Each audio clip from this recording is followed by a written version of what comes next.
Thank you for joining us here for the latest news and weather where you live. I'm Joe Ellison. 2 people are dead in Logan County after what Arkansas State Police believe was a murder-suicide. This all happened at a fast food restaurant, and we now know the names of those involved. 5 News reporter Micah Wilson has those details. You can see the crime scene tape is still up here at the Sonic on East Walnut Street. Now, Arkansas State Police say that 22-year-old George Poole and 20-year-old Joshua Malagon were the 2 involved. At around noon Monday, State Police say an employee of the Sonic drive-thru was found shot and killed near one of the busiest roads in Paris, a town of around 3,000. That man, identified as 22-year-old George Poole. Paris officers, state police, and the Logan County Sheriff's Office were all on scene investigating the shooting. A short time later, ASP says Logan County Sheriff deputies were then called to another location about 5 miles away on Kalamazoo Road. There, they met with the suspect in the shooting at Sonic, 20-year-old Joshua Malagon. ASP says deputies found him sitting in a parked car and that Malagon refused commands to leave the car. That's when they believe he shot himself. He was taken to the hospital where he died. Police have not said what led up to the initial shooting or the relationship between Malagon and Poole. However, state police continue to investigate. I spoke with Mayor Daniel Rogers, who says his thoughts and prayers are with all of those involved. He also went on to say that this is a horrible tragedy. In Paris, covering news where you live, Micah Wilson, 5 News. All right, thanks so much, Micah. Now, before we get to other news, let's get a check of that weather with meteorologist Zach Scott. Hey, Zach. Hey, Joe, it is a hot one out there. The heat's been building the last several days, continues with more record heat, near record heat at the very least, likely for a couple more days. We were in the mid-90s to near 100 in the River Valley yesterday. Much of the same today. Could mix in a few more triple digits in the River Valley for your Tuesday afternoon. Plenty of sunshine, blue skies, and a warm southwest wind coming in about 5 to 15 miles per hour. We heat up another day going into Wednesday. Temperatures in the mid to upper 90s, north to upper 90s and triple digits across the River Valley. You're wondering, are we going to be near record temperatures? Yes, the record for Fayetteville Tuesday and Wednesday is in the 90s. Definitely beatable. You see the forecast high of 97, a little better shot to beat that tomorrow for Fayetteville. Tied the record on Monday in Fort Smith. Got a great shot to tie or beat the record today or Wednesday. And we need some rainfall. We have really been drying out through the month of September.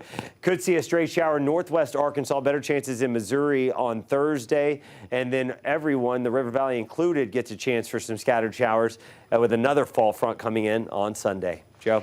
All right, thanks so much, Zach. Well, Queen Elizabeth was laid to rest next to her husband and parents at the grounds of Windsor Castle. Heads of state from around the world attended the Queen's funeral service, and thousands crowded the streets of London. CBS's news correspondent Ian Lee gives us a look.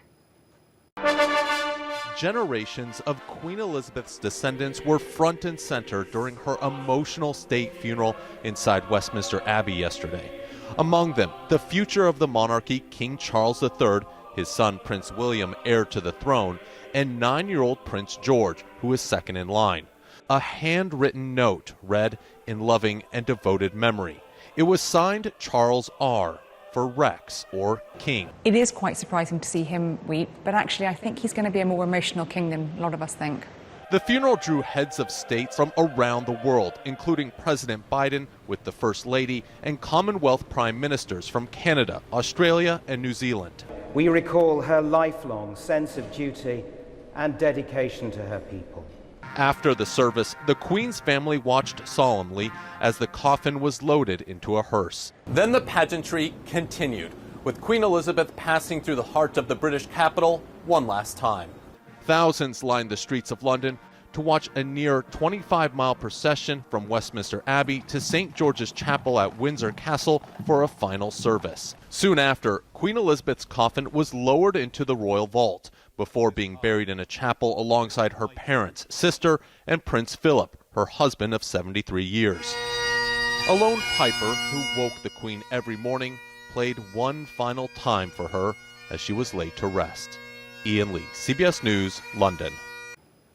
And back here at home, in recognition of Prostate Cancer Awareness Month, Arkansas Urology will host free screenings at 5 locations across the state today.